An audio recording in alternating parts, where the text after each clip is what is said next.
ദുശീലങ്ങളെല്ലാം മാറി അരിക്കൊമ്പൻ ഇപ്പോൾ ഇഷ്ടം പുല്ലും ഇലയുമെന്ന് തമിഴ്നാട് വനം വകുപ്പ്. നമസ്കാരം, കൊട്ടാരക്കര മീഡിയയിലേക്ക് സ്വാഗതം. ചിന്നക്കനാലിൽ നിന്നും കാട് കടത്തിയ അരിക്കൊമ്പനെ ആരും മറന്നു കാണില്ല. ഒരു കാട്ടാനയ്ക്ക് നാട്ടിൽ ഇത്രയും ഫാൻ ബേസ് വരുന്നത് ഇതാദ്യമായിട്ടായിരുന്നു.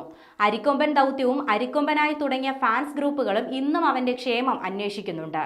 ഇപ്പോഴിതാ അരിക്കൊമ്പൻ പഴയ ആളെ അല്ലെന്നാണ് പുറത്തു വരുന്ന റിപ്പോർട്ട്. പ്രകൃതിദത്ത വിഭവങ്ങളും കഴിച്ച് അരിക്കൊമ്പൻ ഇപ്പോൾ ശാന്തനായി തുടരുന്നുവെന്നാണ് തമിഴ്നാട് വനം വകുപ്പ് ഉദ്യോഗസ്ഥർ വ്യക്തമാക്കുന്നത്. അരി വേണമെന്ന ഒരു കടുംപിടുത്തവും പുള്ളിക്കാരന് ഇപ്പോൾ ഇല്ല. മുണ്ടൻതുറൈ ടൈഗർ റിസർവ് ഡയറക്ടറാണ് ഇക്കാര്യം വിശദമാക്കിയിരിക്കുന്നത്.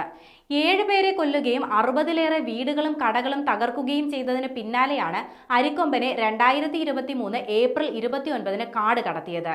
ചിന്നക്കനാലിൽ നിന്ന് മയക്കുവെടി വെച്ച് പിടികൂടി താപ്പാനകളുടെ സഹായത്തോടെ ആദ്യം പെരിയാർ ടൈഗർ റിസർവിലേക്കും അവിടെ നിന്ന് തിരുനെൽവേലി മുണ്ടൻതുറൈ വന്യജീവി സങ്കേതത്തിലേക്കുമാണ് അരിക്കൊമ്പൻ എത്തിയത്. ഇഷ്ടഭക്ഷണമായിരുന്ന അരിക്ക് വേണ്ടി ഇപ്പോൾ കൊമ്പൻ പരാക്രമം കാണിക്കാറില്ല. ഇലകളും പുല്ലുകളും കഴിച്ച് കൊമ്പൻ ഹാപ്പിയാണെന്നും തമിഴ്നാട് വനം വകുപ്പ് വിശദമാക്കുന്നു. 2005 മുതൽ വീടും റേഷൻ കടയും ഏലം സ്റ്റോറും ഒക്കെയായി 180 കെട്ടിടങ്ങൾ അരിക്കൊമ്പൻ തകർത്തെന്നാണ് കണക്കുകൾ വ്യക്തമാക്കുന്നത്. കാട്ടാനയുടെ ആക്രമണത്തിൽ 30ഓളം പേർക്ക് പരിക്കേൽക്കുകയും ചെയ്തു. വീടുകൾ ആക്രമിക്കുന്നത് പതിവായതോടെ ആളുകൾ പ്രകോപിതരായി പ്രതിഷേധങ്ങൾ നടത്തിയിരുന്നു.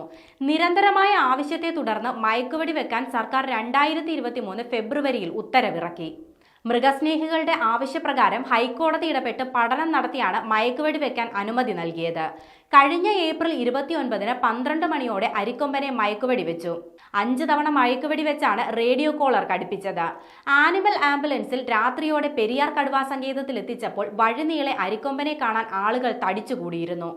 ആഴ്ചകൾക്കുള്ളിൽ പെരിയാർ കടുവാ സങ്കേതത്തിൽ നിന്നും പുറത്തെത്തിയ അരിക്കൊമ്പൻ കുമളിയിലെ ജനവാസ മേഖലയ്ക്ക് അടുത്തെത്തിയിരുന്നു. അവിടെ നിന്നും തമിഴ്നാട്ടിലെ മേഖലയിലും കമ്പം ടൗണിലും എത്തി. കമ്പം ടൗണിലൂടെ വിരണ്ടോടുന്നതിനിടെ ആന തട്ടിയിട്ട ബൈക്ക് യാത്രക്കാരൻ മരിക്കുകയും ചെയ്തു. ഇതോടെ തമിഴ്നാട് വനം വകുപ്പ് 2ാം തവണ മയക്കുവെടി വെച്ച് പിടികൂടിയാണ് അരിക്കൊമ്പനെ മുണ്ടൻതുറൈ കടുവാ സങ്കേതത്തിലെത്തിച്ചത്. അരിക്കൊമ്പൻ മാറിയതോടെ ചക്കക്കൊമ്പനും മുറിവാലനും കാട്ടാനക്കൂട്ടവും ഒക്കെ ചിന്നക്കനാലിൽ കളം പിടിച്ചു. അരിക്കൊമ്പൻ അരങ്ങൊഴിഞ്ഞിട്ടും ചിന്നക്കനാൽ ചാന്തൻപാറ പഞ്ചായത്തുകളിലെ കാട്ടാന ശല്യത്തിന് ഇപ്പോഴും കാര്യമായ കുറവൊന്നും ഉണ്ടായിട്ടില്ല.